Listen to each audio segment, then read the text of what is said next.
And we're live. How about that? Sounds good. You say so. I do say so. All right. Should we do a clap? Patented Player One clap? Get those hands ready. 3, 2, 1. All right. There it is. That seemed like a clap. It did. Did a little bit. All right. Who's ready? I'm good. Okay. It's weird now that after I had that sound thing, now I have my own audio coming through my headphones, and it's very weird to hear yourself while you're recording yourself. That is weird. It's very disconcerting. Allow myself to introduce myself. Exactly. All right. Got to make sure my audio is spotless, as they say in the trade. All right. Do they say that? No. I was going to say. Hello and welcome to episode 556 of the Player One podcast for Tuesday, July 4th, 2017. Happy Independence Day to everybody in the good US of A.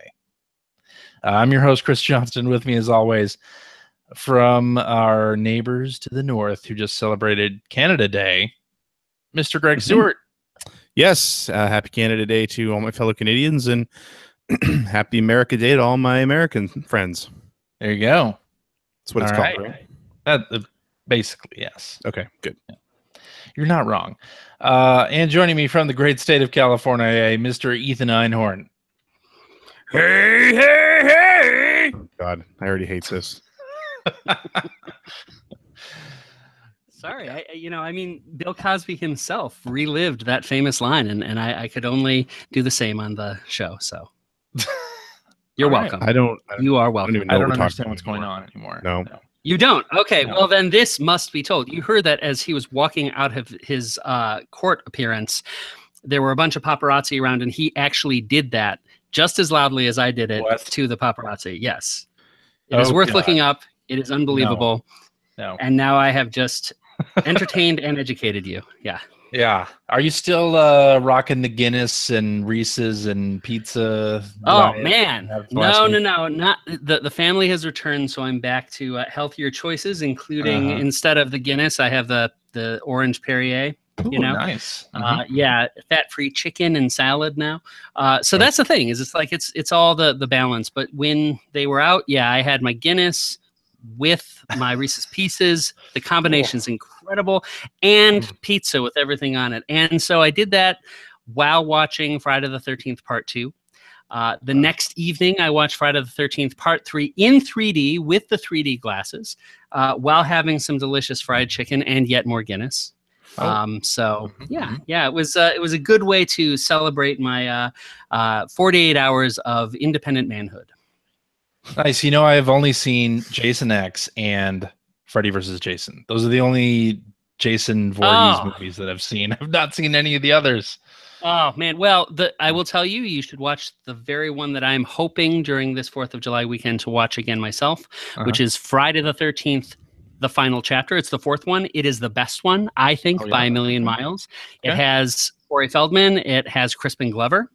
And it's fantastic. So check that one out. If anyone is playing the Friday the 13th game, and I'm playing it with CJ when we can make that happen, it does yourself a lot of good to watch some of the movies. And if you're only going to watch one, make it that one, Friday the 13th, the final chapter.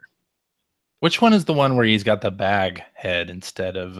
that is Friday the 13th, Part 2. No, it's not the first one. The first one. First one is his mother. His mother's... Right. Spoiler warning.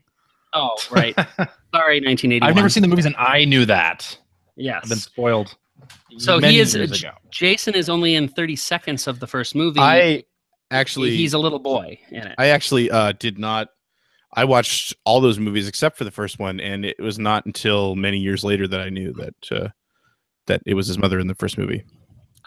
Well, here's what really stunned me watching, especially the second one, is that the violence that I used to think was so grotesque as a kid, you could probably run unedited on TV nowadays. Right.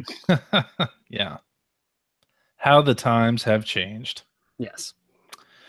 All right. Should we talk about some news? Here. We Let's must. do it. Let's do it to it. So last Monday, we got news from Nintendo. Long rumored, really, that they are indeed doing a Super Nintendo Classic Edition. Mm-hmm. And it comes out September 29th. Includes 20 plus 1 games. And that known in extra, some circles as 21 games. That extra game is Star Fox 2. Yay. Released for the very first time via the Super Nintendo Classic Edition. Now, to unlock it, I don't know if you guys realize this, you have to finish the first level of the original Star Fox. Which is strange, but I'm totally fine with that, of course. I mean, how long does that take? That's like 3 minutes. Yeah. That's not going to take you very long. Yeah. I think that is just so cool. I'm so happy that they did that. It takes what already was a special package, because the games that are on that SNES box are awesome. Across the board, completely. Awesome. But to have that on top of it, man, and apparently they've learned their lessons. At least they say they've learned the lessons as far as having enough machines out there. Well, we'll see. The pre-orders. Yeah, I feel like that's going to be impossible. Let's go down the game list, though. Yeah. Ready? Got Super Mario World, Super Mario Kart, The Legend of Zelda: A Link to the Past, Best one. F-Zero, Super Metroid, Street Fighter 2 Turbo, Super Punch-Out, Super Castlevania 4, Donkey Kong Country, Mega Man X, Kirby Superstar, Final Fantasy 3, which is, of course, Final Fantasy 6, Kirby's Dream Course, Star Fox, Yoshi's Island, Super Mario RPG, Contra 3, Secret of Mana, Earthbound, and Super Ghouls and Ghosts. Unbelievable. There's not a bad game on that list. That's right. And there are some that are among the best games ever There are made. all-time classics on that list. Yeah. Yeah. Completely. And the thing is the collection on NES were great, was nostalgic, but there were only a handful that really stand the test of time. On the SNES, I think every single one is not only great, but really does stand the test of time. And I can show my kids and they'll understand why the games are fun. Completely. I think there are only a few that are missing from this list. I kind of wish that they had 30 games, but I'll take these. I mean, these 21 are excellent. Of course, Star Fox 2 is on that list as well. Well, and the other thing that I think we should consider is how grateful we should be that the Super Effects enabled games are there, because those are hard to emulate, as I understand it. Well, and Nintendo has never re-released those games themselves before either. They were not on the Virtual Console, on the Wii or the Wii U or the 3DS. Yep. Now let's talk a little bit about how you plug the controllers in, because I'm glad that the cords are longer, but man, it's a little tacky that you have to flip down the hatch. Yeah, I mean, I don't know what you do there to keep the aesthetic, right? Like with the NES Classic, yeah, it's not exact on the front, but it didn't really ruin the lines of the box to have those unique controller ports up front. But it really would on a Super Nintendo. I think it would. Yeah, I agree. It would have on the Super NES. So I'm fine with the flip down hatch. It's fine. The thing is, it'll work fine, I'm sure, once I'm playing the games, but it does break the aesthetic of when you're playing, looking at the machine and feeling like you're playing. Do you really do that like a lot when you're playing?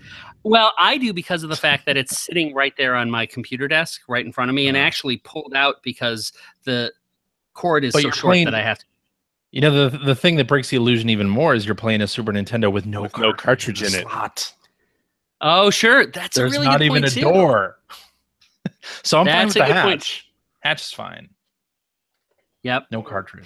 Obviously, it's nitpicking. It's nitpicking. But, or you could just have one of these hooked up the whole time. Well, yeah, sure. No flip hatch on the front here. Nope. Yep. Nope. That's is it yellowed at all? This thing is dusty. No, it's a pretty good color. That is a good color. Okay. Yeah, I got pretty lucky with my Super Nintendo. It's color stayed. So you got the natural in the cartridge slot there. Ah, very There's nice. a game that should have been on there. The natural next big question is, do you think that there will be the N64 one next year, or do you think they'll cap it? I think that N64 gets a little more complicated.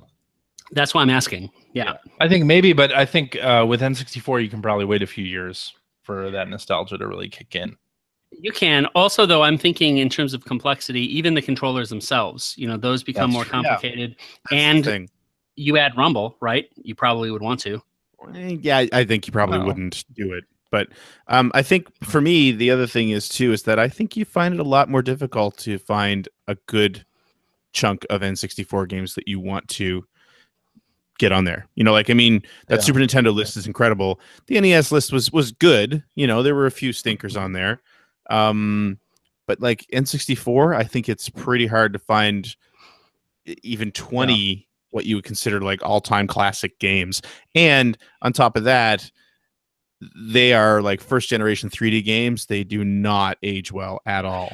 Yeah, you're also Microsoft bought Rare, right? So you're probably not, although you never know. I mean, Microsoft's allowed Rare games on other consoles before.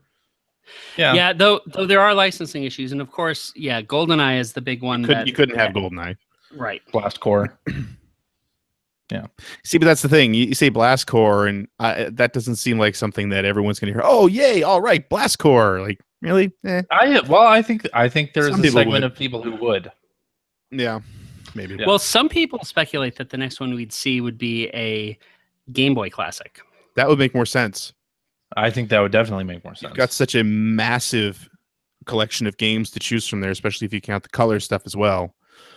I don't know how you do that. I don't think you want to release something that has a screen on it, but do they make it look like a Game Boy Advance and include advanced games, color games, and original Game Boy games? That opens it up even more. Yeah, that's a tough question because honestly, what I would love the most in that case would if they did it like a GBA Micro. Yeah, I don't know. I don't want a small screen though. I would want the GBA SP style, the little flip. I need to find my SP. Because the SP is a nice machine. Really. It sure is. The best Game Boy in the entire Game Boy family. It's great. Yeah. Bar none. Yeah, the Micro is cool as sort of a conversation piece, but the SP is the way to go. For sure. Yep. Side lighting. So what are the games that you think should have been on here that didn't make the list? For me, Tetris Attack would have been great to have. Obviously, I understand the licensing situation there with the Tetris name. Panel de Pon, which is the game that Tetris Attack is on the Japanese mini. Cool. So there's Chrono Trigger not on here. That would have been a big one. Addition. And Super Mario All-Stars, which is one of my favorite games on the Super Nintendo, even though it is, a retread, a remaster of those other Mario games. I would have liked to have had it. Blair Farrell in the chat there said Turtles in Time. That's a licensing issue, but that would be amazing. Game is so good. I bet Bill Lambier is pissed. Like, we need some combat basketball. Would have liked to have seen Super Ghouls and Ghosts. Would have been a nice one to have. That is in here. Oh, I didn't hear you say it. Yeah, that's right. That's the last one I said. Oh, I'm sorry, I missed it. Mortal Kombat 2. I really wish they had that in there. Because that really was an important game. NBA Jam would be great. That kind of changes the market a little bit. But, yeah, that's true. But still, those. I do like that they put in Street Fighter 2 Turbo. To me, that was the best version on the Super Nintendo. I know, they did Super Street Fighter, but I didn't think the SNES version was that great. Well, they did Street Fighter 2 Alpha as well, but it had load time. This is definitely the best of the Street Fighters. It was the right call. I think it's interesting. I was just going to say, you feel just like the last release that they have the right people doing the curation for this. Completely. Yeah. Be interesting to see Secret of Mana. It's great that it's on there, but kind of a bummer that you wouldn't be able to play 3 players. Oh yeah, that's true. That won't affect that many people, but still. Unless you could somehow get like a splitter for one of the controllers. Yeah, but they're not going to do something like that. That's true, but there are a lot of those third-party controller companies that make things for the NES Classic, etc. True. Would have been interesting to see Pilot Wings on there. Yeah. Yeah, it's kind of a weird thing that's not there. Is F-Zero on there? I didn't remember. F-Zero's on there. Yep. F-Zero. Good. Mystical Ninja would have been a nice game to get on there. Well, wait, is Yoshi's Island not on there? Yoshi's Island's on here. Yeah. Okay, good. Yeah, I mean it's a great list. It's a great list. I can't. It is. There's nothing that stands out like, oh my god, I can't believe they didn't put that on there. Chrono Trigger is probably the only one. Yeah, Chrono Trigger would have been great. Chrono Trigger, though, I mean, Final Fantasy 3, I think, is just as important as Chrono Trigger, though. Sure. The only ones that I would argue it's more important, but yeah. The only ones that I'm sort of questioning are Kirby's Dream Course and Kirby Superstar. I mean, those are okay, but kind those of feels like just getting Kirby on there for the sake of getting Kirby on there. But then they had Kirby 3, which is not on here. That was one of the last Super Nintendo games. They could have done all 3 of the Donkey Kongs. I'm a little surprised that they only have one. True. Yeah. I think probably, I mean, this is speaking for me, I think most people have strongest memories of the first game. I think you have a hardcore, you know, like you have the more hardcore Super Nintendo players that, because from everything I've heard, the second and third games are fantastic. But I know personally that when I think of Donkey Kong Country, I think of the experience I had with the first game. Though I would say that that's exactly what makes it appealing to have 2 and 3 is that they have that same nostalgic pull, but it's like you've never actually played these. True. Most of the players. Yeah. So same reason I'm excited about Star Fox 2. I think also since they clearly were working with Konami, it would have been nice to have X-Lay there. Yeah. Yeah, but see, that's the thing. I mean, you're definitely getting into the range of, you know, the nice to haves as opposed to the, oh my god, this needs to be on the box. Yes. So they've done a good job there. Yeah. I think so. Yeah, fair enough. I think when Stuart brought up Turtles in Time, that and Mortal Kombat 2 to me are the 2 that meant so much to the platform when it came out that it's a shame they're not there. But I could see Mortal Kombat not making the cut. I mean, that's, you know, that kind of changes. It's been everywhere. Well, no, it's not even that. It's like this is supposed to be the thing that I realize it's not. I realize it's going to be the crazy fans that go out and get it and the scalpers. But, you know, it's like if this is supposed to be sort of the toy that you pick up, you want to probably keep the M-rated games off the box. Well, I see what you're saying. Mortal Kombat 2, didn't you have to do a code for the blood? No. No. That was the first game, and that was on the Genesis. Oh, okay. Okay. You're right. Yeah. The reason I said 2 is that 2 is better on the SNES than That's true. Yeah. So $79.99. Worth it. Way worth it. Yeah. I don't know how much it is in Canada. I would imagine higher than I don't know. I mean, and I haven't been paying too close attention to the pre-orders. I'm gonna kind of do the same thing if I can come across it. Pre-orders haven't started in the US anyway because there's no FCC approval yet, apparently. Oh, okay. That's somebody like that's the same thing that is holding back the Xbox One X pre-orders, allegedly. Interesting. Yeah. Well, so then with the allocations, do you really think that these are going to be items that people can just walk into stores and get, or do you think that they're going to be hard to find? They're going to be hard to find again. It'll be just like last time. And they've said that this is again going to be a limited time thing. They're going to do it through Christmas, and that's it. And they are including 2 controllers this time. That's nice. Yep. So that's a benefit. But yeah, it makes sense. I mean, we're even further away from the point where everybody had all those Wii controllers and everything, so it makes sense to get 2 controllers out there. Plus the controller. I mean, I don't think I ever saw one of those controllers for sale. No. Oh, nope. Right. In fact, I have right here a Yoke brand. Oh, really? To get. Yeah. Wait, I've got something right here that may interest I hate you, Justin. It does interest me. It does interest me. I'll give you $10 for it. That's the retail price. I'm going to need a finder's fee. Come on. At least 1,000% markup. Come on. Right. Yeah. I can't believe I found that thing. It was on Walmart.com at like 5 a.m. That's the only. And so, what are the NES classics going for now on average? I don't know. Actually, I haven't looked. I would be interested to know. While we're talking, I'm gonna look it up real quick. Ben Rivers in the chat says that the Super Nintendo Mini is going to be $100 here in Canada. Okay, that means I'm probably not going to buy it because after tax, that $115, it's a little too much. Yeah. Okay,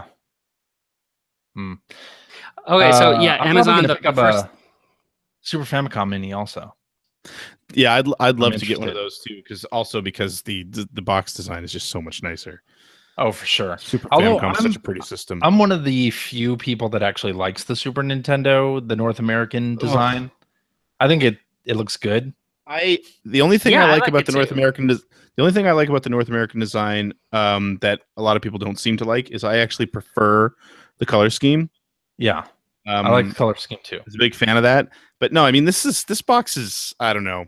When you compare this to a Super Famicom, the Super Famicom just feels really sleek. Well, yeah, it feels really well designed. Like even things like the cartridge slot in the US Super Nintendo has a lot of extra space around the cartridge, where like on the European and Japanese version, the carts just fit in. They're really, it's just a much nicer design. Yeah, but the difference to me all comes down to nostalgia. I want something that looks like what I had as a kid. Yeah, absolutely. Definitely. I get it. Yeah. I get it. So, I did look up right now on Amazon, Amazon Prime. You can get your Nintendo Classic NES for $266. Good Lord, overpriced. What was the retail? I don't even remember at this point. $60. Okay. Wow. So you can either try to get a Switch on Amazon or try to get an NES Classic for roughly the same price. Yeah, that makes sense. You do think though that they're going to make an NES Classic Mark II, right? I mean, they'll do a revision at some point. I could only imagine. You know, if they did that, what I'd love is if they just remolded it to look like the one that had the cartridge slot on top. The top loader. One with the dog bone. Yeah. I don't know. I don't have nostalgia for that one though. I think most people don't have nostalgia for that. I suppose. Yeah. Yeah. I don't know. The dog bone controller is nice though. Yeah, it is. And they should include 2 controllers. Yes. Yeah. Or charge a little more, include the extra controller. What else could they do? Include a couple more games? That'd probably be a different set of games or something. Probably, yeah. Yeah. Alrighty. And if they're doing unreleased games, how about Wrecking Crew 98 or Kirby's Super Star Stacker? Earthbound? That'd be cool. Well, they were including Earthbound on this one. No, I'm talking about a Mark II NES. Sorry. Oh, okay. I'm sorry. That's what I was thinking of. Sorry. I'm on Super Nintendo. I don't care. But yeah, this is a good package. I'm looking forward to it. I cannot wait to pre-order it. If that actually occurs, we'll find out at some point. My bet is that you will not be able to pre-order it. I don't know. So many places have their product pages up already. That didn't happen with the NES Mini. You didn't have an Amazon page up for months. So I don't know. I don't know.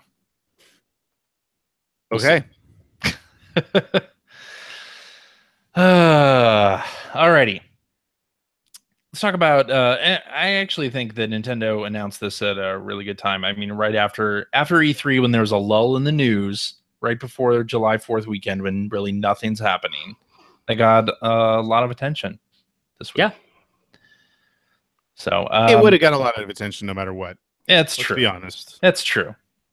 I mean, yeah, like I think if this was like just a traditional product, you're absolutely right, but it feels like this could be announced anytime and it wouldn't get buried. Yeah. All right, Pac-Man Versus. Remember that? Coming to the Switch. This is the old GameCube game, right? That's right. Am I remembering this correctly? Okay. So and when does connectivity? When does Namco Classics come out again? Did they announce a date? I don't know. Sure. Looking that up too. It's part of Namco Museum for the Switch, and that comes out on July 28th. There you go. There you go. That's great. Okay. Yeah, that's exciting. I want to play that with my kids. I didn't have kids when it came out, so yeah. So okay, somebody explain how this game plays. You guys are talking about how cool it was, but no one's really said what this game is. So let's. Well, on the original release on the GameCube, one player played as Pac-Man. And on the screen, right? Had a limited view, yes, on the screen, and had a limited view of what the ghosts were doing. And then the ghosts were playing on Game Boy Advances and had a wider view of the entire game board. I think the easiest way to describe it is what the Nintendo Land Mario mini game is. That's basically Pac-Man Versus. Yeah, Mario Chase. You're right. It's the same game. So yeah, it was very cool. It was back when Nintendo's Game Boy Advance connectivity with the GameCube was actually a thing that they were aggressively marketing. Yes. And it was a super cool experience. So this is pretty neat. Sure. And I mean, Absolutely. it's a little older than the games you expect to get on the Switch, but I just got to throw that out there. Hey, look, another old game on the Switch. Well, yeah. But also, the thing is having it on the Switch where everyone has their own screen, that's a pretty nice thing. It takes something that was more interesting in theory than in practice in the old days, because back then, remember, everyone had to have their own GBA and attach it via a cord to the GameCube and all of that. And it makes it something that is very easy to just set up and enjoy. And I can totally see switching from Mario Kart with a group of friends to Pac-Man Versus and having a blast with that. Completely. It's a good game. Good game. Yeah. Yes, indeed. All right. So we are in the middle of the Steam summer sale. Yeah. I don't know if you know that. You can get all the hits from Adult Swim games at various discounted prices. So people should go do that, including Rick and Morty Virtual Reality for the Vive and Oculus headsets. 20% off. It's good stuff. So please buy. Brutal. That's your commercial message for this week. And Greg, I believe you have a commercial message for us as well. I do. So this past week, the Red Space, which is where I work, we released our very first VR game for the HTC Vive on Steam called Gunball. It is also on sale at the moment, and it would be really great if you went and checked it out. If you want to learn more about it, you should hit gunballgame.com. It's a sports game, but not a traditional sports game. It's an arena game where you basically toss dodgeballs in the air and then shoot them with a gun to get them through targets, points targets, and you aim to get a high score. To be the best in the world, the best there ever was. So, go check it out, please. And if you think it looks interesting, it's not going to cost you a whole lot of money. If you got a Vive, go buy a copy. That's right. You got this expensive Vive headset. Yeah, at least you could do with it. Yeah. So, and as you guys are hawking your wares, I'll just mention that Steam Summer Sale, our game from our studio, Midas Touch, Fist of Physics for the HTC Vive is $5 now instead of 10. So we dropped it. Whoa! All right. 50%. Yeah, it's aggressive. Nice. A nice jump in sales, and so many more people playing the game. But would love to get people's thoughts on it, and it's just $5. Cool. So, yeah. Sweet. And did anyone else take advantage as consumers of the Steam sale here? I have not yet, but I did jump in because PlayStation Network's having quite a nice sale as well. Jumped in and bought today about $115 worth of games for $28. Holy crap! Oh, great! Did you buy some of the prices on there are crazy good. Like, what did you get? I picked up Adrift. Okay. Which looks really cool to me. I picked up Time Machine VR, game I've been meaning to get forever. Picked up WRC 5. WRC 6 is also available, but it was like $26 still. So WRC 5 is a year old, so it was like $5. What else? There's a couple other ones, but those are the ones that are coming to mind. Let me see here. Submerged. I grabbed Disney Submerged. Afternoon Collection. No, I didn't, because it's cheaper than it is normally, but it's still, I basically was trying to stand under $10 for everything, every game under $10. And I bought Disney Afternoon Collection on Steam the second it came out. So okay. Yeah, I had not bought it yet, so I picked it up on PS4. Yeah, that's cool. Yeah, I ended up picking up 2 games on the Steam Summer Sale. I got Arizona Sunshine and Super Hot VR. I cannot wait for that to come out on PS4. Yeah, Super Hot VR is the best VR game I've played so far. It's one of the things that's so good about it. Virtual reality? It's better than virtual reality. Yep. No. Sorry, man. No, the reason why is that, to me, the whole mechanic of only having the game progress as you move allows you to take a breather and go at your own pace, which I think is actually pretty important in VR. So I really, really like that. And then Arizona Sunshine is the other one I picked up. And the problem I have with that game is that you're having to check cars and do all sorts of very mechanical things, which becomes actually pretty tedious and difficult when you're in the VR headset. It doesn't streamline the experience in the way that makes me feel happy. Also, like reloading guns is kind of a pain in the ass and stuff like that. So not as impressed as the rest of the VR world seems to be with Arizona Sunshine. Somebody else mentioned, just talking about PSN sale again, Ratchet and Clank, the newer Ratchet and Clank is $12, and that's, I think it's even cheaper. It's cheaper if you have PS Plus. Yeah, it's so like $8. Wow. There are some great deals. You should go check that out. Definitely. And I guess Xbox is running the sale at the same time. Oh, really? I haven't even checked. With some pretty good discounts. Major Nelson tweets about it. I click on the link, and it brings you to a page where they show you the percentages of like how much percent off you have, but they don't show the prices on the page. And that just never gets me to click through all the way to the product page. If I don't see the price, I don't click through. Anyway. But yeah, lots of good sales going on. That's cool. All right. Also happening this week, Summer Games Done Quick. Yeah, what is that? Can you explain that? You guys into that? Yeah, it's a speedrunning event, and they do it for charity for Doctors Without Borders. And this year, Adult Swim Games is one of the sponsors. We're sponsoring it with Toe Jam and Earl Back in the Groove. Great. In 2017 to PC and console. And so if you watch Summer Games Done Quick, which is speed runs of classic games and some new stuff too, you might see Toe Jam and Earl commercial trailer thing going on there. But yeah, it's an awesome event for an awesome cause, and I love watching speed runs live. I mean, it's pretty crazy. Nothing quite like it. Yeah, I watched Gunvolt, Azure Striker Gunvolt earlier. Oh wow, today. It was good stuff. Yeah, we gotta tune into some of those things. My kids are more into speedrun watching than I am, so I should sit down with them and enjoy some of that. I really like the NES speedruns, like the games that we grew up with, that we all grew up with, watching people, do perfect runs of Super Mario Brothers or Punch Out blindfolded.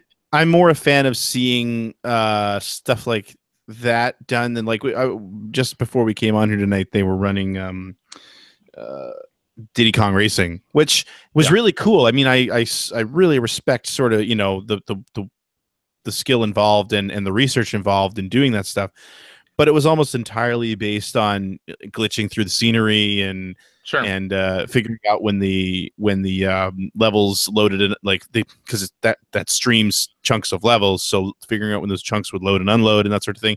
Again, super impressive, but it's, to me, seeing him do barrel rolls underneath the scenery to finish really quickly is not as cool as seeing someone, like you take something like a Super Mario Brothers and just doing like a completely perfect run. Yeah. It's a different thing, and that's the stuff that I enjoy. The speed running I enjoy is watching sort of the perfect runs. What I have to hunt out is, I'm sure someone's done Battletoads, but that's what I'd want to see. Oh yeah, Battletoads. Yeah. I used to watch Tools assisted speed runs, and those are not as fun to watch. It's not as fun when you realize that's how it was done. Yeah, exactly. Yeah. All right. You want to talk about your Generation 16 format changing? Yeah, so I made an announcement earlier this week. It was only to patrons, but I'm going to update the website as well, and the Facebook page and all that fun stuff, but I'm going to talk about it on here. So, it's kind of a running joke on this show how long it takes for a new episode of Generation 16 to happen. It's been like 8 months since the most recent episode, and that's kind of ridiculous at this point. Again, I've always said I don't make that show to make a ton of money. I don't make that show to be internet famous or anything like that.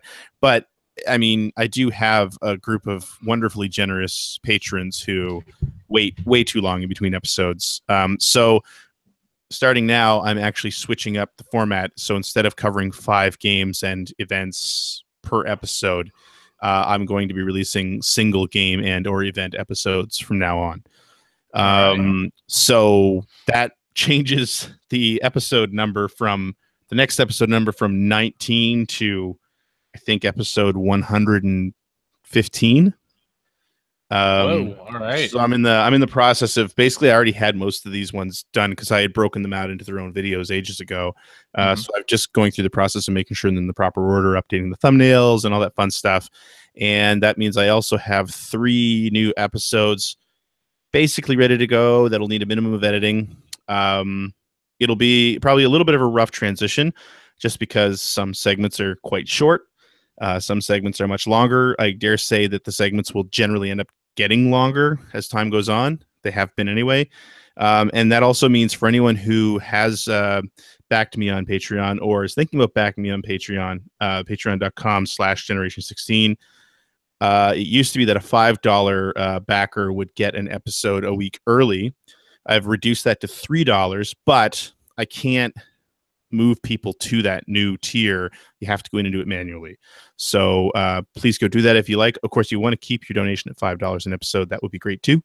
And I'm also planning on running monthly Q&As about the show for $5 plus backers. So that's the change. Hopefully that means we'll see episodes, maybe once a month as opposed to once every 8 months. We'll see. But that I figure it's time to just accept that I can't get a five game episode done in any sort of timely manner anymore. So yeah, it's great that you're still doing it though. I love doing it. I mean, I was doing research on what would have been the 5th game in episode 19 the other day, and it like for my own personal enjoyment. I mean, I learned a whole lot of interesting information about sort of the game itself and the programmers and the history and that's why I love doing it. But yeah, it just takes too long. Yeah. All right. Awesome. We will link to that info in the show notes too. Yes. All right. Well, as we wrap up the news, let's pour one out for Glixel. Yeah. Which is closed. Well, I guess part of it is closed, right? John Davison, Simon Cox, Miguel, Rachel, the San Francisco office. San Francisco crew is done. Yeah. But they're going to continue running Glixel out of the Rolling Stone offices in New York. So it's kind of the equivalent of EGM is alive, right? Sort of, huh? Right. Exactly. So yeah, that's a shame. I really enjoyed their podcast, especially, and some of the interviews that they did recently were excellent. It's definitely sad to see that content go. Hopefully those guys reemerge elsewhere and keep producing content, because that'd be awesome.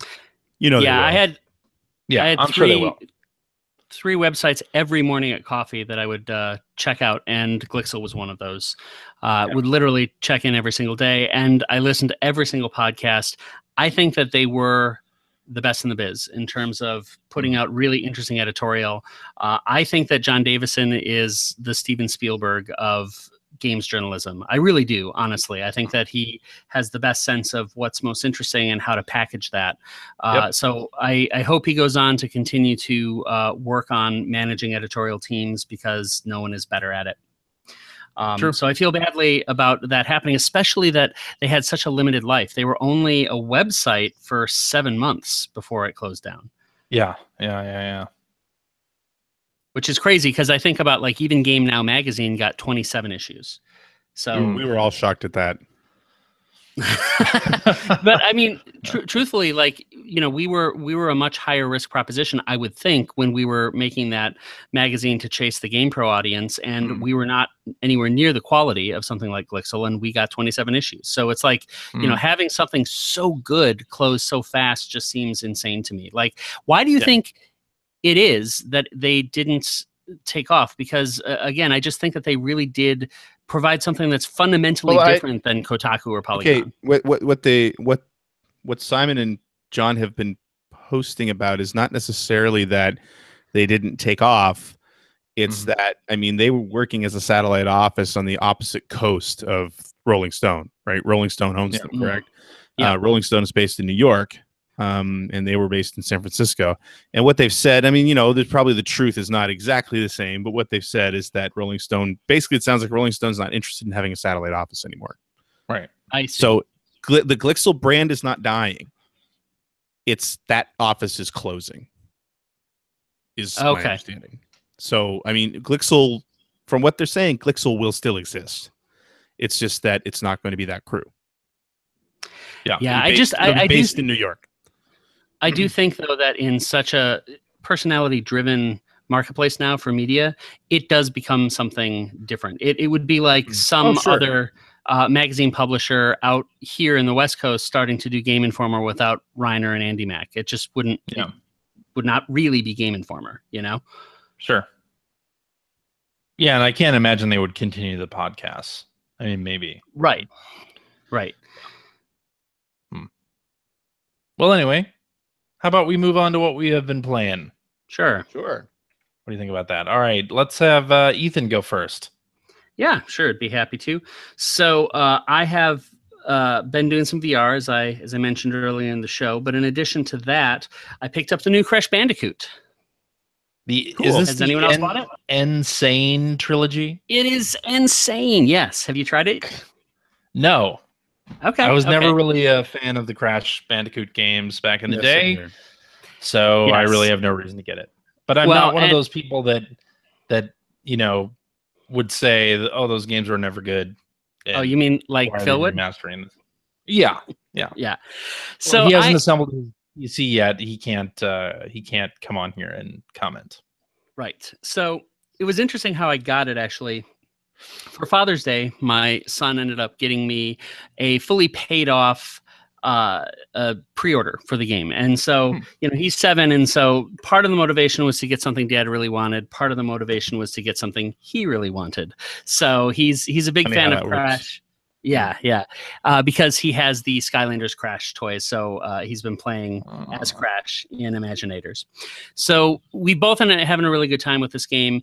The one thing that's a bummer is that even though they have made the game look gorgeous, and I mean, it really is a beautiful facelift, very carefully done, the load times are... I thought you were going to say that even though they've made the games look gorgeous, they still play the same. Well, they do. But the bigger thing is the load times, where these are short stages and you have to wait for what feels like 30 to 45 seconds for every load cycle. And I don't remember that being the case with the original Crash Bandicoot. In fact, I remember it was really optimized, the original Crash Bandicoot, to avoid things like that on PS1. It would be interesting to go back and check that, because I find, as someone who plays a ton of old games generally, and of course older CD games, a lot of load times are way worse than I remember them being. Yeah, you forget just how bad that was. Right. I mean, but back then they weren't that bad because they were better than what you were used to. But now the games were better. So much games looked better. Yeah. So... Well, yeah, it would be good to look at it side by side, but it really does in today's game market feel like a problem when you have to wait 30 seconds after 5 minutes of play. Oh yeah, kind of a problem. So that was disappointing to me. But again, if you are allowing yourself to get past that and you're just kind of enjoying the old school gameplay, it's very light. It's not something that requires even all of your attention when you're playing, and it's a nice throwback. I don't necessarily think that we need to see the continued adventures of Crash Bandicoot, but going back to play these 3 games, and it's not a bad deal to, for $40, get 3 complete games. It is a good deal. Yeah, totally rebuilt. Of course, I could be picky and say I'd like Crash Team Racing in there as well, but you know, hey, you're getting 3 games for $40.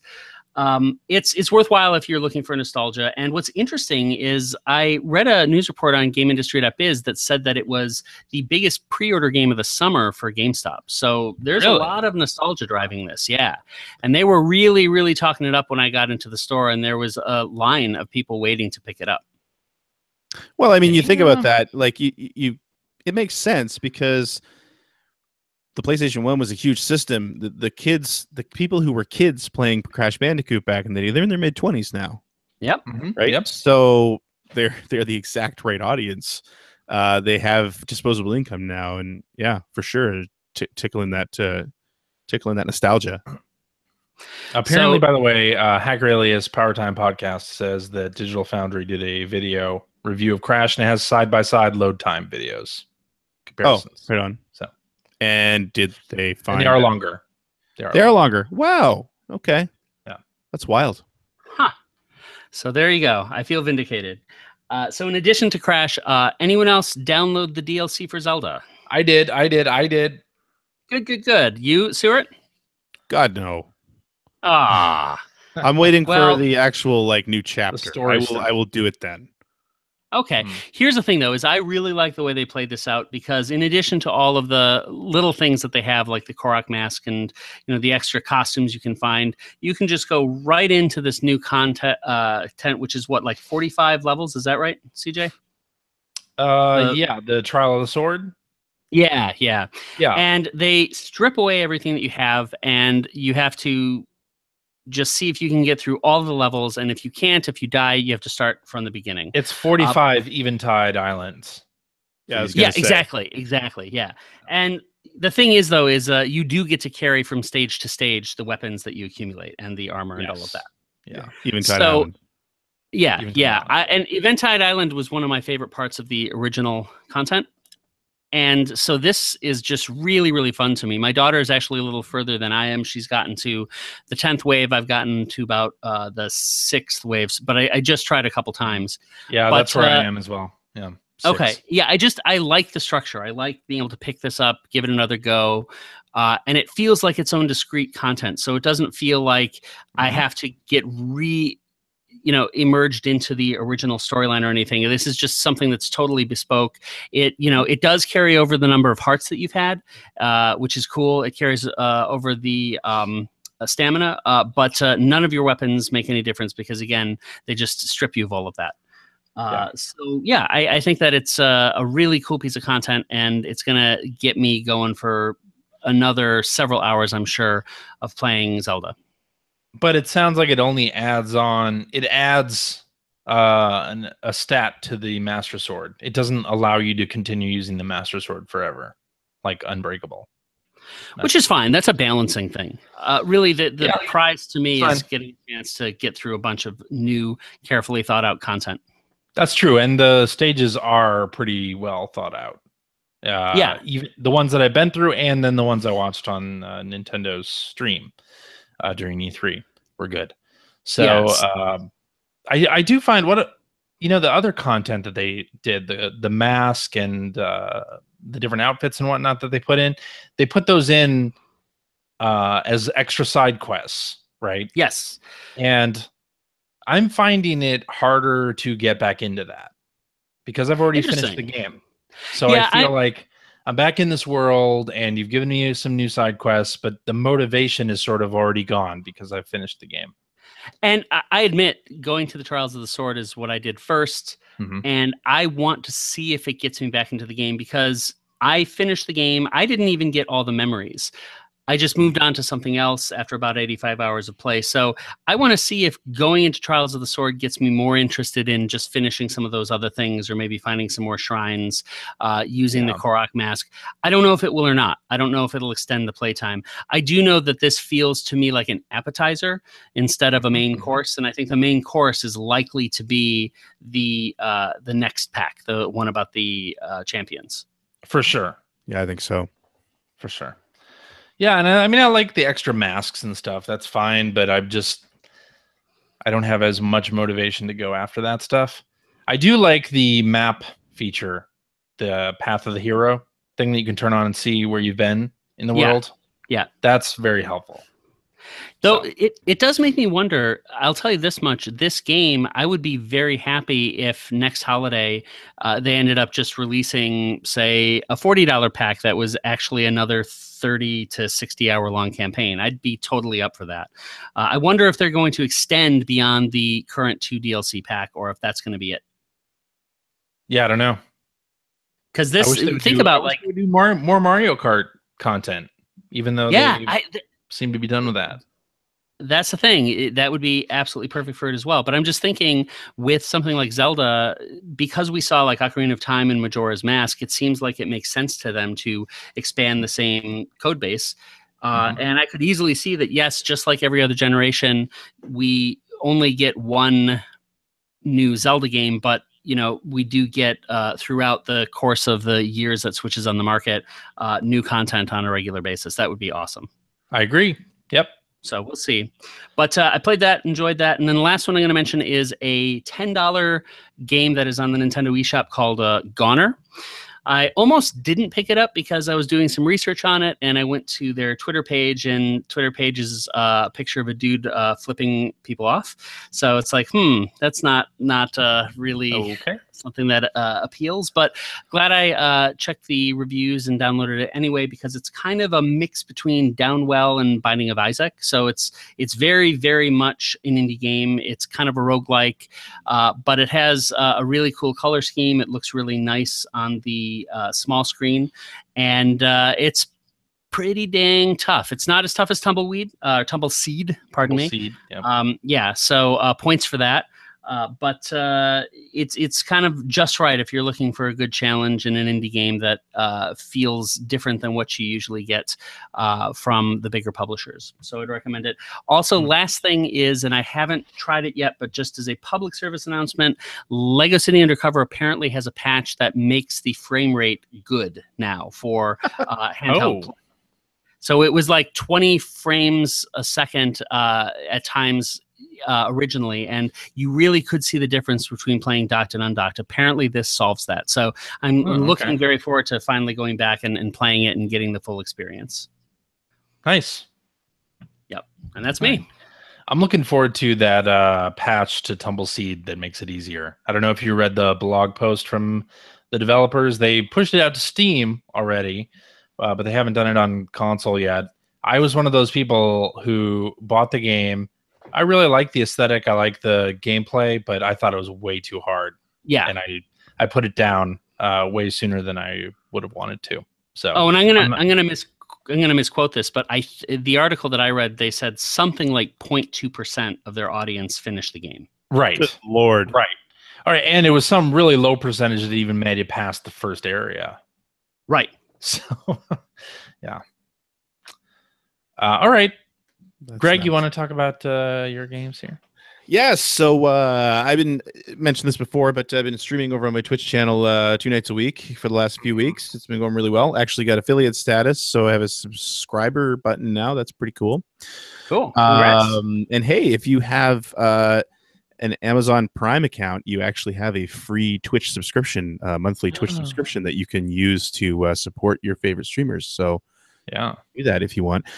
So anyway, the reason I'm saying that is because one of the things that I've done is for Thursday nights, I've sort of opened it up so that people who donate to Extra Life, and now anyone who wants to subscribe, can choose which games that I stream based on, I think I have a list. I'll give CJ the link again for the show notes, but I think it's like a 3,000 strong list.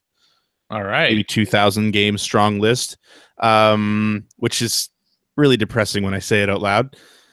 But anyway, what had been requested last week from one of our actually show listeners who goes by Conan, hacker alias Conan, in the forums, was Seaman. And I'm Yes. I'm sad that I'm talking about that, and Phil's not here.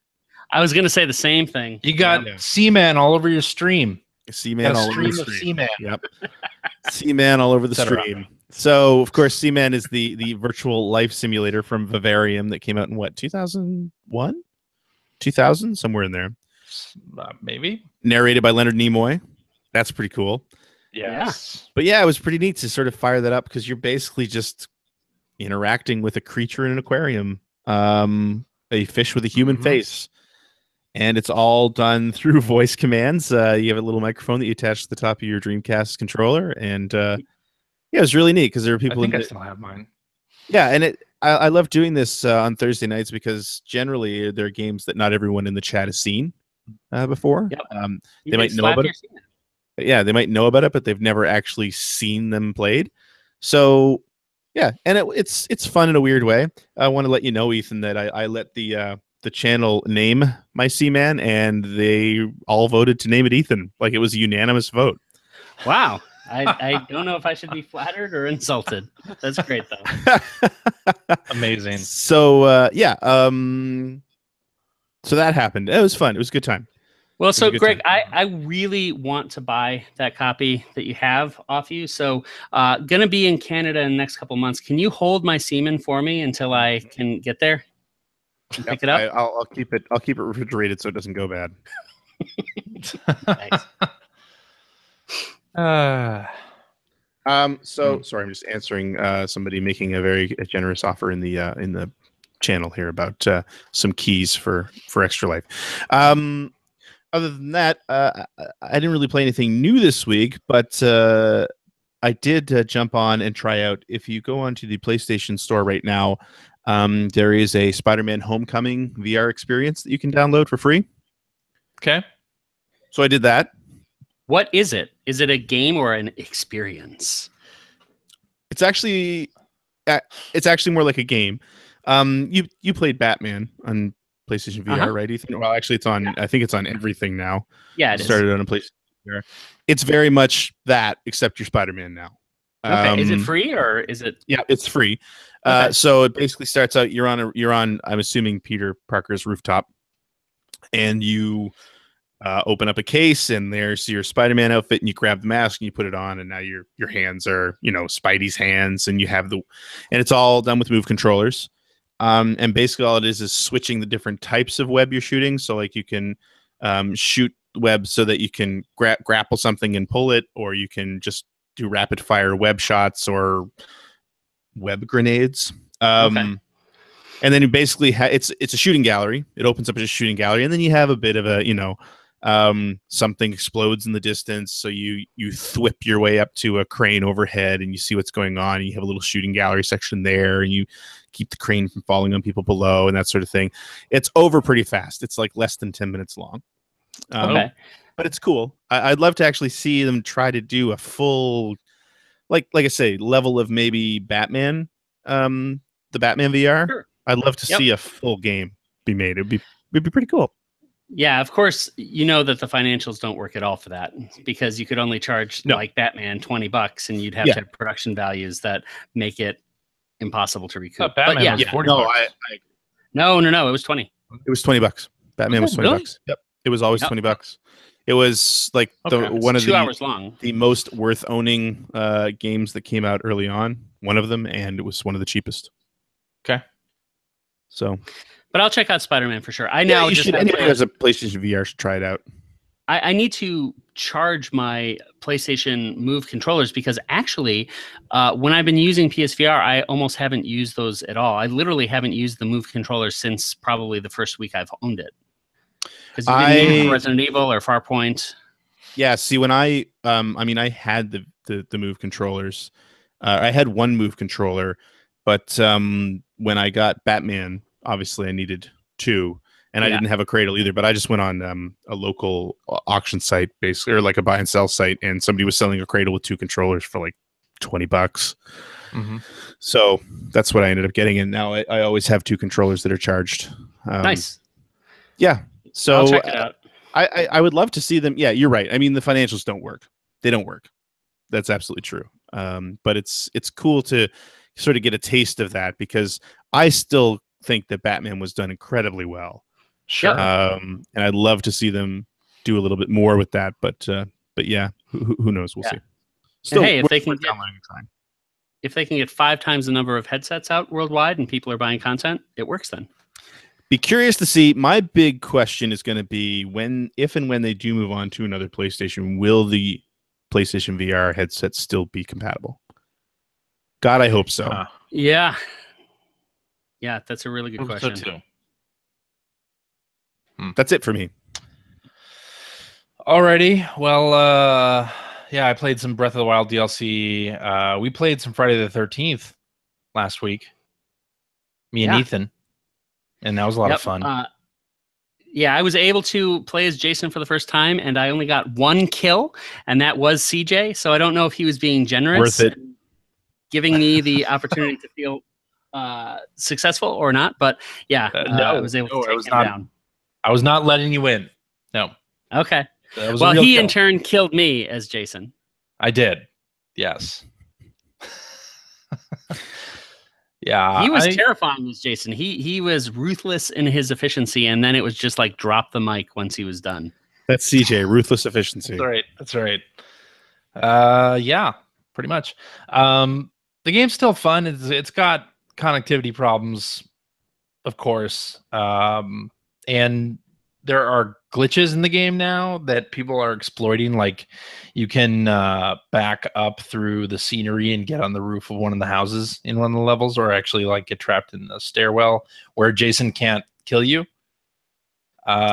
So if you play quick play games, you're probably going to run into people who do that, which is unfortunate. That's sort of ruining that experience. So hopefully Gun and Ilphonic are able to patch that quickly, because it's no fun to be playing with glitchers.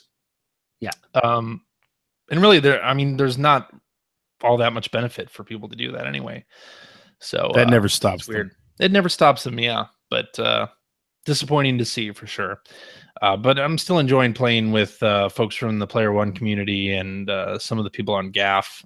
And it's just a really fun game when you get a good group of people. Yep. Yeah, it is. It is one of those games that I'll definitely remember the PS4 era for. It's it's fun. It's lowbrow, but really, really entertaining when you're playing with friends. Yeah. And it's not on sale during the Steam sale, but I double dipped on it and played it on the PC on Friday last week, and it's good. Yep. I'm looking forward to the single player content. That'll be Me too. Yeah, I'm really curious. Cool. Curious on what that'll be. They hinted at it. It's going to be a free update for people who bought the game. So as I'd expect, yeah. I'm ready to see what that is. Big fan of that. Yeah, because I bet you anything to do. Because it's going to be out as a physical game, right? That's right. Yeah, that's the plan. And probably $60, but we will always have all the content for $40. That's my guess. Yep, that's correct. So that's cool. I picked up Diablo 3 because they put out the Necromancer content, and I have some of my coworkers have been playing Diablo 3 and talking about it at lunch, and I was always sort of curious about the Diablo 3 experience on consoles. And so what did you get? PS4? Got it on PS4.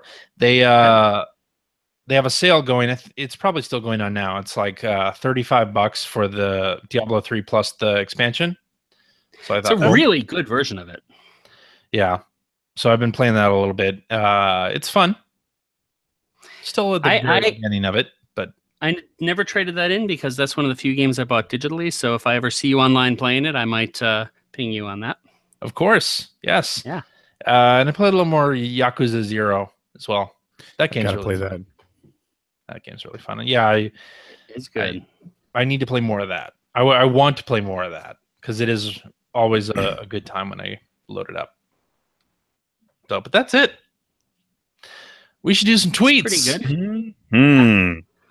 Let's do it. I didn't even copy these into the outline, so these will be completely fresh for you guys as I read them.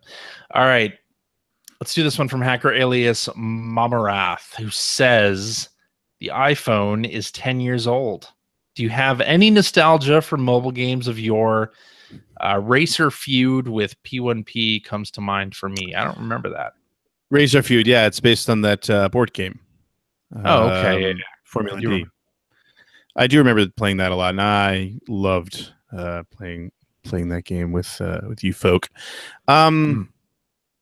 I don't remember. I don't really have crazy fun memories of anything on the iPhone, to be honest. I have two.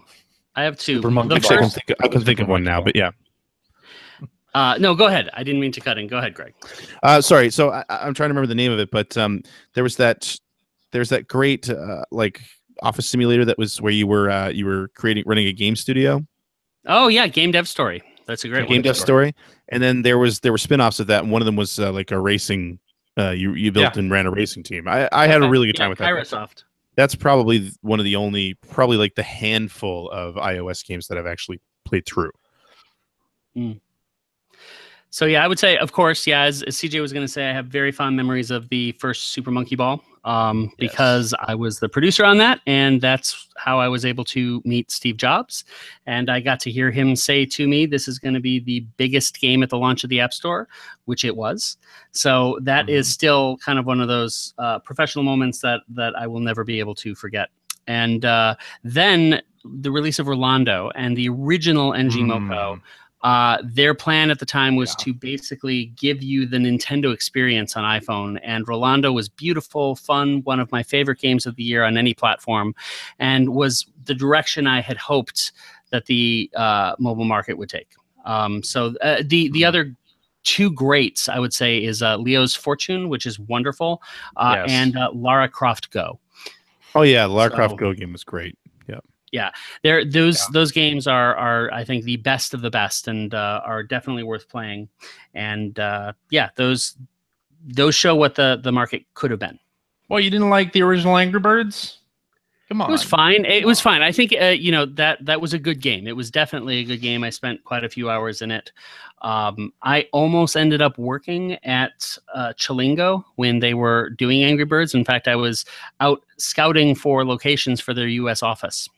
But ended up not taking that move. But that was right as they had launched Angry Birds, so that could have been an interesting possible past. I'd forgotten Chilingo was attached to Angry Birds. Yeah. Well, wasn't it Click Gamer or what? No. It was under the Rovio banner. No. You might be right. It was published under somebody else. Right. Yeah. They did own Click Gamer as a brand as well. Yeah. Yeah. Chilingo had the first Angry Birds. Yeah. And then didn't have the IP, so they didn't keep it. Right. So yeah, Angry Bird. Let's see I have a folder on my phone called Classic Games. Oh my god! And these are ones that are from years past that I still have. So Threes. Yeah, that's a great Angry Birds, Fruit Ninja, Bejeweled Blitz, Jetpack Joyride, Doodle Jump, Crossy Road, Super Hexagon, Pac-Man 256. Super Hexagon was great. Horizon Chase. Doodle Jump. We just re-downloaded that on my wife's phone.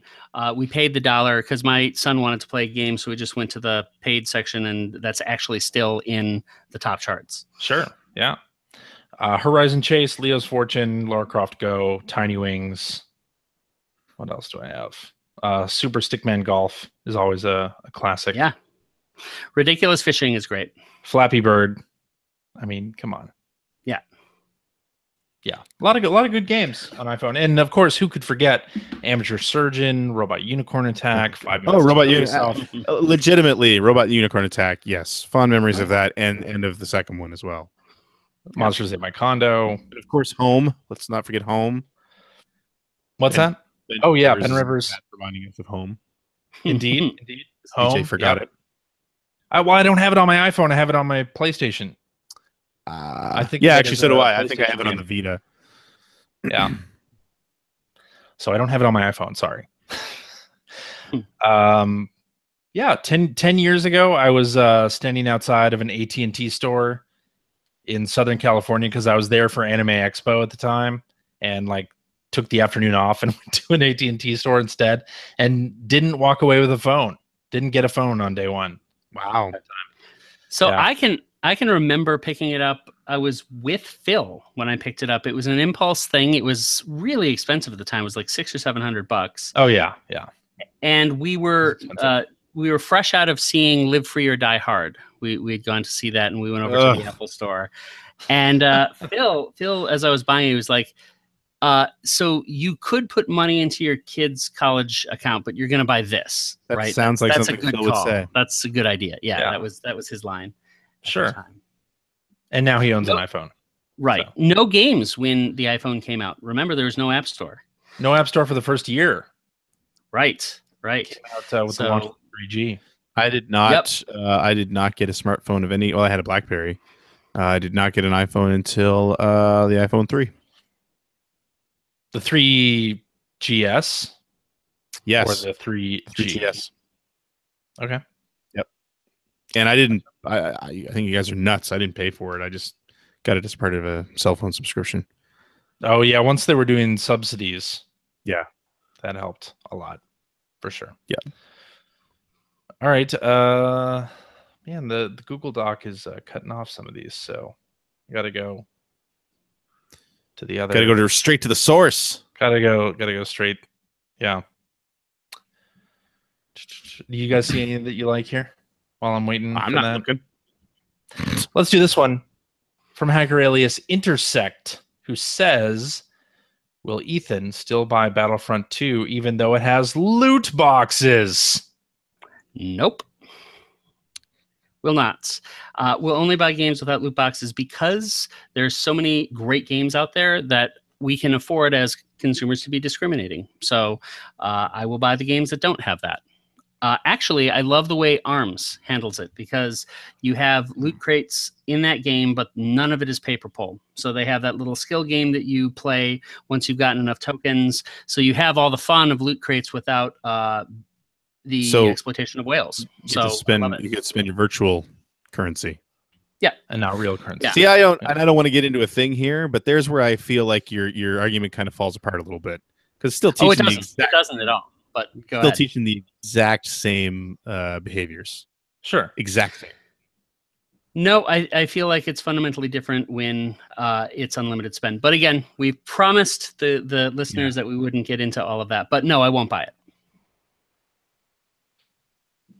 All right. Okay. Hacker alias Benjamin Rivers says, in lieu of a rich virtual console on Switch, would you like to see eShop / retail series collections? If so, what would you like to see? I would like to see, one of the things that I like is that, I like that you were getting Neo Geo games on the Switch. I like that. I believe we're getting TurboGrafx 16 games now. On the Switch? Not yet. No, that's on, what is that on? It's on some Nintendo platform. I wish. The Wii U started getting they got Bonk. There you go. The Wii U's getting TurboGrafx stuff. Yeah. I'd like to see more of that. I like that we're getting a bunch of Neo Geo games. Like, if they're not going to do it as part of a virtual console, I'd just like to see people releasing groups of, kind of like they do on the like they've been doing on the PlayStation as well, where you have the arcade classics. You know, like here's Gradius and here's I don't remember the other ones, to be honest, but there's a whole collection of them. Sure. I'd like to see that happen. Plus, that way you also sort of get back to kind of what the virtual console was, in that it's when you had TurboGrafx and you had Genesis and you had Commodore 64, stuff like that. If it doesn't fall under one large umbrella, but we have some groups that will just start releasing those games on the Switch, that would be great. I'd be all for that. Mm-hmm. Plus, then hopefully you could afford to, if you're not living within sort of that strict virtual console umbrella, I'm sure that would free you up to do things maybe a little bit better than they were done on virtual console. Yeah. Well, I sure as heck would like to see the Mega Man Collection 1 and 2 on it. Yeah. And the Disney Afternoon Collection. Yeah, that's a no-brainer. Absolutely. Yeah. More retro game collections with that rewind function. I like that. For sure. Yeah, I wouldn't say no to a Sega collection or a TurboGrafx collection. That'd be nice. Yeah, I'd dig that. All right, let's do this one from Hacker Alias. Oh shit, I just had it. I lost it. All right, Hacker Alias NV Chad 2 says, while not likely to happen, what features would a Vita successor need to have in order to be successful? I think at this point, what it would need to be is something that plays PS4 games to be successful. And I don't think it'll happen, but I think that it would have to be something that you could have as your standard console. The whole appeal of the Switch right now, which is what it would have to compete with directly, is that it is your console. It's not the portable that's the substandard version of your console. It's the whole thing. If they could do that, I think that would be interesting, but I just don't see from a file size perspective alone how that's possible. Never mind the processing that would be required to the battery life be put in there with the battery life in the screen. Yeah, I would love it, but that's what they'd have to do. Yeah, I don't know. I mean, I don't even know where to start with that. How do you compete with that? How do you compete with what's there now? I mean, Nintendo's getting away with it right now. They're Nintendo. Right. And they've made concessions, but their fans are okay with them making those concessions. So I don't know that Sony's fans are the same. Yeah, I think that's true. Yeah. They'd have to do better. I mean, you'd have to have both triggers. You'd have to have both analog sticks. You'd have to have bigger analog sticks. Yeah. I don't know. And yeah, the Switch is already there, right? I think Sony's main customer wants PS4 games. Right. Yeah. Now. That's just it. I think, I mean, I get that the questions are hypothetical, but I think it would be insane to try to compete with Nintendo in that space. The only way I could see it is if they made it so that it was a portable PS3, and a lot of those games just got printed for the very first time onto carts because it couldn't be discs. And if they committed to releasing, 4 every single month for the first 2 years of like the biggest PS3 games, but again, I don't think that there'd be a market for that. I don't think people want a system, portable or not, that has just games that were hits on older hardware platforms. Yeah, I agree. And that's kind of what I mean when I say the concessions that Nintendo's making their fans are okay with, but they flirt with that all the time. They're still flirting with it. Yeah. But Nintendo fans are okay with that, and that's great. But I don't know that Microsoft or Sony could get away with that. Right. Well, and I think so many of their bread and butter series, if they're not bringing them over to the Switch, I don't see them bringing them over to a Vita 2. Right. Yeah. That's for sure. Plus, you'd have to drop the PSP and Vita names and have something completely different again.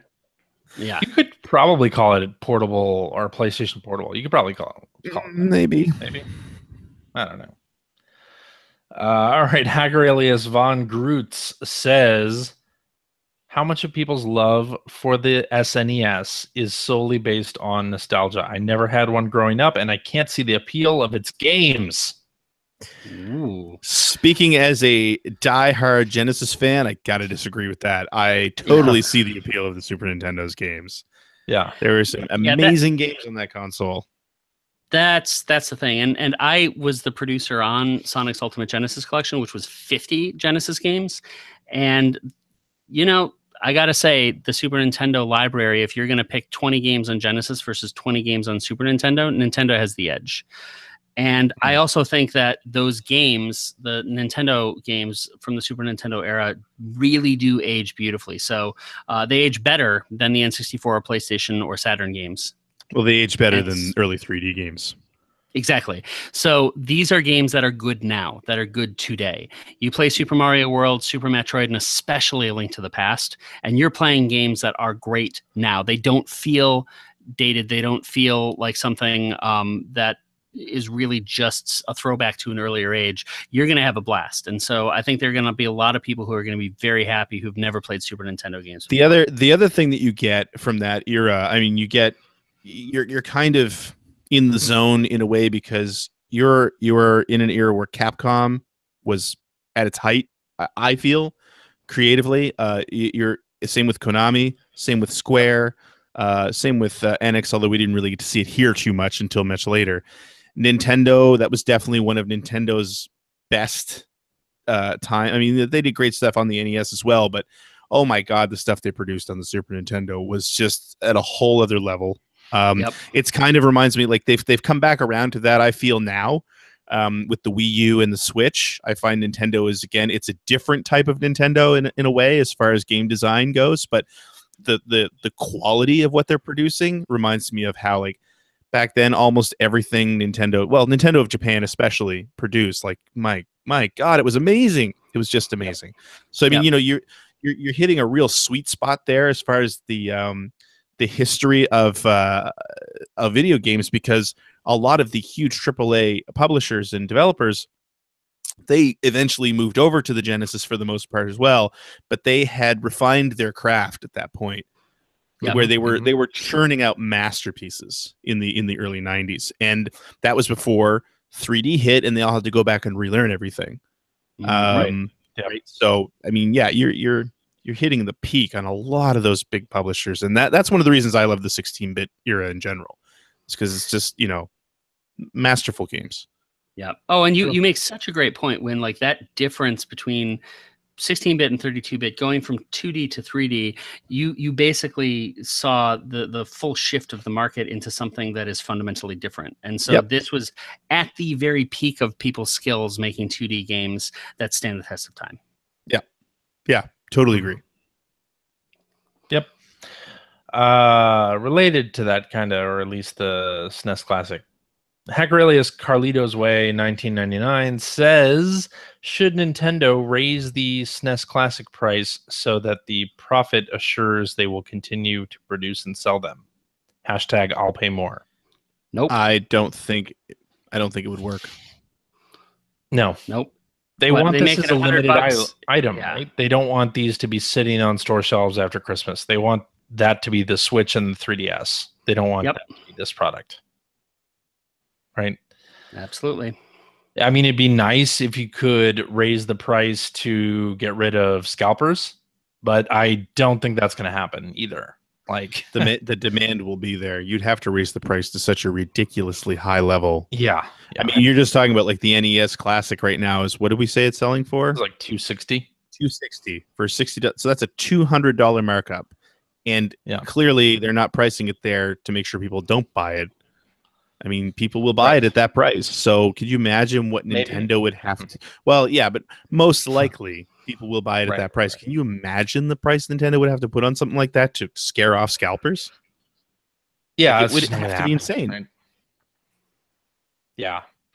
I think if you want one of these this year, join Amazon Prime, because oftentimes, at least what they've been doing with Nintendo hardware in the past couple months, and they did this with the NES Classic, they offered it to Prime customers only, or in some cases Amazon Prime Now only. So, or if you're in Canada, neither. They limited it to one per customer, so you had a much greater chance of actually getting one from that service than any other online site, or finding one in a brick and mortar store. So I'm going to pull the same trick that I did last time. I think I'm just going to get in front of a Target at 5 in the morning and wait for them to open at 7 and go get my machine. Good luck with that. I'm just going to keep checking my local stores, and if they happen to have one, I'll get it. And if not, whatever. And even I might even not do that just based on the price. Well, the other big question is, I mean, I assume that we're not going to have until next year Virtual Console, but if you miss the initial wave of these, I think you probably will be fine anyway, because eventually there will be some Switch solution to get these games. One would think. All right, let's wrap up with this tweet from hacker alias JCA Farley. James Farley from the Computer Game Show podcast. If you haven't listened to that, you definitely should. Especially this E3-ish, this E3 episode that James references here. He says, I missed E3 on purpose this year and didn't regret it much. Has there been an E3 you wish you hadn't seen / attended? I wish that I had gone in, was it 2006 where they tried that new format? In Santa Monica? Small format? Yeah. Not because I heard it was good, but just because it was so weird. I would have loved to have experienced that. It's funny because I was actually having this conversation with a friend of mine today. In general, I found this past E3 to be very lackluster. There were a few things to Why do you think that is, though? Because there are so many games coming out this year and next to get excited about. Why was E3 because we knew about all of them? Yeah, but I mean, they even announced a big new console this time around. No, they didn't. Well, we knew about that too. Console, and we already knew about that too for a year. Yeah. I don't know. I mean, it was kind of cool to see what the form factor was, find out what the name was. There were a lot of big games, too. I mean, we had a new Mario, a new Assassin's Creed after a break. I think you just summed it up. Spider-Man. Kind of neat. But nothing, you know, it just, I'm not saying it was bad. I'm just saying it was lackluster. It was, there was almost nothing. To me, the thing that sticks with me is that Mario and Rabbids didn't suck. Okay, but do you really prefer when you see like Shenmue 3 and Final Fantasy 7 and then those don't come out for 3 years? Is that more interesting? No. All the things we saw during this E3 were coming out either 2017 or pretty early, one would presume in 2018. Yeah, sure. That to me allows me to know what to get excited about now, which is cool. But you have the internet and you knew about all that stuff already. Okay, so maybe that's part of the problem, the dissemination of information and that's exactly the problem. The fact that you can just watch all of these events. There's two things that have completely changed the way E3 works. Like back in the day, in the infancy of us all using the internet in the late 90s, was that you were still, there wasn't a ton of information out there, so it was still exciting to hear the news that came out of E3. It was still surprising and different. And plus, where magazines were still one of our major sources of information, you got a lot of extra information after the fact. Yep. As we've moved on and as the internet has become obviously our main way to get information as far as the games industry or anything else in the world right now, companies have become so concerned about drowning in the deluge of E3 news that nothing stays a secret anymore. Right? Like it's, about it. I mean, CJ, we all remember this because we were working at Ziff Davis at the time where you started getting those years where, oh yeah, E3 is in a month, but come out to California for our pre-E3 event. Yeah. And that was 10 years ago. We're going to show, and that was 10 years ago. And that's when we're going to show everything. That was even longer than 10 years ago because I was out of that. I was out of that company 15 years ago. So, it's just, yeah. I mean, like Blair's mentioning something or somebody in the chat's mentioning like Metroid, right? Yeah. The Metroid Prime 4 thing, awesome. But if they'd shown some footage, I don't care if it's coming out in 2018. That's something I did not necessarily expect. I want more of that in E3. And you didn't get it this year. You just didn't get it. Yeah, I suppose so. The Atlanta E3s were terrible. That was the first one. 97 was the first one I ever went to. So yeah, and it was 97. Was that the second year they had it in second Atlanta? Year in Atlanta, yeah. Yeah, so I hated that because I hated Atlanta. I was off. It was terrible. That's it was ironic. Like at the time it was a heat wave. It was like the hottest day of the year right at E3. And I was working as a news editor on GameSpot. And we had that booth in the show where we had to type all our stories in that booth, and it was hot and it was terrible, and I hated Atlanta with a passion. And when I left that E3, I said, all right, that's it, I'm never coming back to Atlanta. And I ended up moving back like 10 years later and living like 2 blocks away from where our hotel during E3. It was very, very surreal. For sure. That would the Atlanta E3s are one I wish I could erase from my memory. I mean, it was nice to have it there because it was actually made it attainable for me to go. Because I didn't have any money back then, and I didn't have the money for a plane ticket to Atlanta, let alone a plane ticket to California. Living on the East Coast of Canada anyway, so we were actually able to drive down for our first E3. So that was kind of nice. Cool. Okay. That would not have been possible had it been in LA at that point. Yeah. Maybe the 2005 I could have lived without because that was the year where Sega and 2K, who used to be a part of Sega, took over the hotel. What was it called? The Figueroa Hotel, and they were celebrating NFL 2K5, which was coming out, and they had Steve-O who jumped into the pool, took off his shorts, and started doing leg kicks in the air, exposing his junk to everyone. And it's like that was just a PR nightmare, and that's something I could have lived without. Well, when you invite Steve-O to a party, you kind of got to expect that. Yeah. For sure. I do wish I could like Men in Black flash myself and then revisit some of the E3s and CESs of the past. Sure. Like I was at the 1991 Summer CES in Chicago where they unveiled the Super Nintendo and the Sega CD at the same time. And that was fantastic. And Sonic the Hedgehog. Wow. That was the first E3 he was at also. So I wish I could relive that one. And I was at E3 in 96 for Mario 64. Nice. That was great.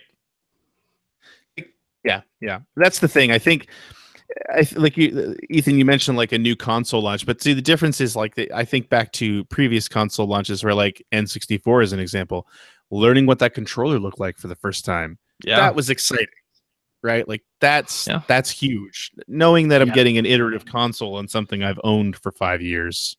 Whatever.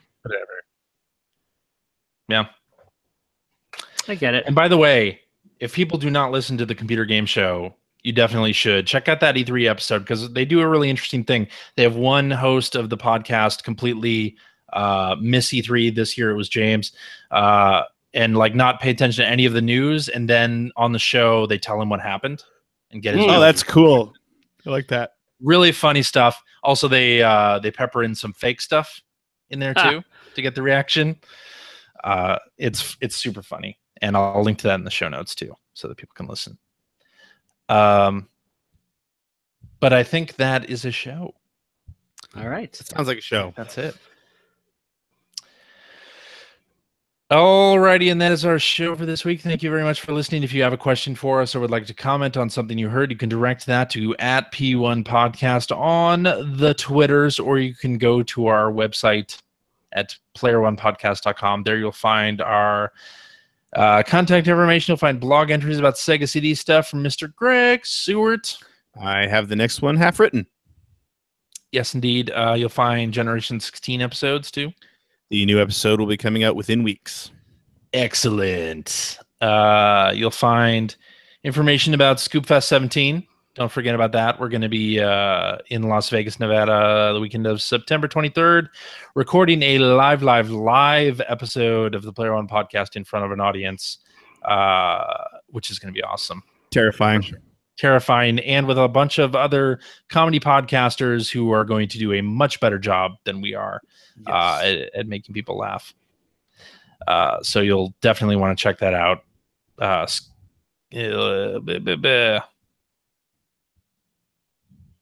the website? It's heyscoops.com/shop.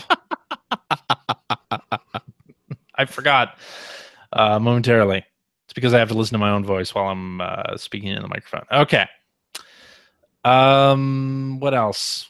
What else we got? We got a message board there where you can discuss this episode with us and our other listeners. If you would like to subscribe to the Player One Podcast, you can do so by going to player1podcast.com or to the Apple Podcast Store. That's right. Did I get it right? You got it right. Sweet. Apple Podcasts. And if you would like to support the show, one of the ways you can do that is by going to the iTunes Store or the Apple Podcasts. Oh, is it still the Apple Podcast Store? You have to get the app through them too? Oh, no. You're right. That's the App Store. That's not the iTunes Store, though. Who calls it that? Who calls it that? Just now? Well, you're wrong. You're wrong. Man, I don't know. You've had 10 years 2008, right. man. Yeah. You finished? Yeah, keep going. Anyway, we have an app available, and that is one way that you can support the show. It's $1.99. Cheap. Thank you. On both iOS and Android devices, where you can stream all 556 episodes. That's right. Right from your mobile device. You can check out show notes. You can send us emails. You can do all kinds of fun stuff with that. So that's pretty awesome. You can also check us out on Stitcher Radio. And you can watch us record live every week on youtube.com/P1 Podcast at 8 o'clock Eastern every Sunday night. Usually there's more of us here, but it's just the three of us this week. But Phil's it's fun to put do. his PC together. Phil has not put his PC together, but it's fun to come do that because, you get to hang out in the chat, and we have a pretty active chat during the show. It's pretty awesome. Yep. There's some great people in there. Thank you, everybody who's sat there and listened and chatted tonight. And of course, another way to support our show is to check us out on patreon.com/P1 Podcast. This show will always be free, but it's not free to make. And you can help us keep the lights on, keep the servers up, keep the website going, and help CJ add to his army of amiibo back there. That's right. By donating a few bucks to the show on patreon.com. You can also check us out on Twitter @P1 Podcast. You can check us out on Facebook /P1 Podcast. Lots of places to go. Check us, like us, thumb us up. Is that a thing? I don't know. That's what all the icons look like. It's true. Yeah. So please support us. And I'm going to throw out to my Extra Life campaign. As usual, I will be doing a full Extra Life marathon, streaming hopefully the entirety of Panzer Dragoon Saga over at twitch.tv/Seward on July 15th at 8 a.m. Eastern, starting at 8 a.m. Eastern. So please come by and support the show, support me, and support me for Extra Life, to raise cash for the IDBK Health Center here in Halifax, Nova Scotia. CJ. Yeah. Thanks for hosting this week, man. Hey, no problem. Ethan. Thank you for joining me. Hey! Oh my God. See, but now thank you for blowing out your levels twice, so CJ has to do some extra work editing on this holiday weekend. Yeah. Welcome. And joining us as well. Usually it's Phil who does that. Yeah, I know. And Phil, get your damn computer built so you can come back on the show again. Yes, seriously. Stop unboxing Transformers toys. Get that computer set up. How hard can that be? It's just connecting a few USB things and plugging in a power thing, and that's it. 3 weeks is long enough, dude. If you can't figure it out, get Dana to do it for you. She's there you go. She's cracked the whip. We know she's the brains of that outfit. Or I'm sure Finn knows how to do that now. Yeah, that's true too. Yeah. Let's do it all again next week, shall we? Let's do it. Bye, everybody. Bye. Bye.